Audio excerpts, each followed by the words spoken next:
the hat. This is sort of an interesting episode because it dives more into the topic of what's up with Wander's hat. We don't get to know the origin of the hat, but we do know a little bit of its power.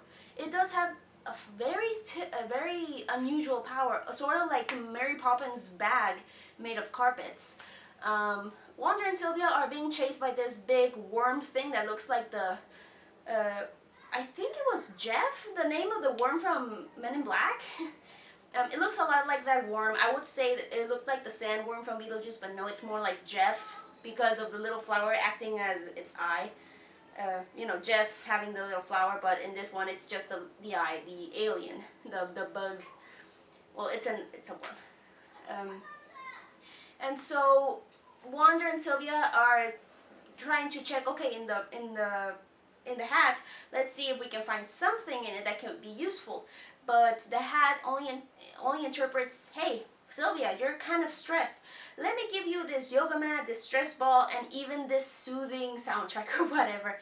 And we get to learn that the hat doesn't give you what you want. It gives you what you need. Like, hey, I want a PlayStation. It gives you a Wii U. Or, hey, I would like a copy of Conker's Bad Fur Day, and it gives you Banjo-Kazooie or something like that. And of course there's a certain part of the episode in which Wander and Sylvia get separated, and Sylvia has to manage with Wander's hat all alone, and they only have like these cans, you know, the cans that kids normally play with the little string instead. Well, in this show, instead of a string, it's like a little antenna.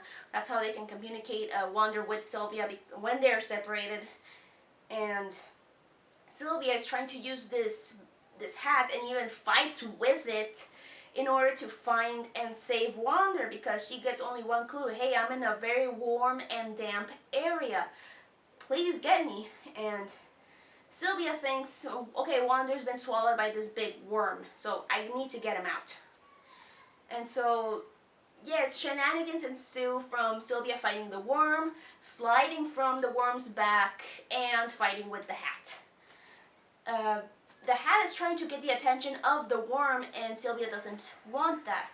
It's only until afterwards in which she just gives up or realizes that, hey, the hat gives you what you want, the hat gives you what you need, not what you want. And after fighting so much with the hat, she's like, okay, I'm gonna trust you with this one. You do whatever you want. And the hat does that. They get to Wander and they get out safely. They defeat the worm, and they go to this other planet in which Sylvia mentioned at the beginning of the episode that, hey, I would love some jellyfish pie from a certain diner, which Wander's like, that's disgusting. That's a little cute clue for this relationship, that yes, they do have differences and they still love each other. But they arrive in this new planet after defeating the worm. It's that same diner that Sylvia mentioned, like, hey, this is where they serve the best jellyfish pie. And the diner's closed, like, really? Freaking really? And she blames it on the hat. And she's like, I hate that hat, and it's cute. The episode's moral is what it is. You know, the not having what you want, but having what you need. It's an interesting moral because, yes, a lot of us want what we want. Like, for example, I want a freaking PS4, but I need to save up money in order to pay taxes or whatever. That's what I need to do. Instead of having what I want, I need to do what I need to do. And I'm sorry for sounding repetitive, but that's how I interpret this episode.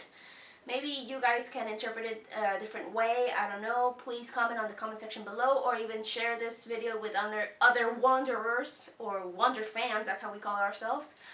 And let them interpret what they see in this episode. So please, you will help me out so much with that. And let's follow up with the next episode, which was very, very anticipated, and it surged the new hiatus. Let's see.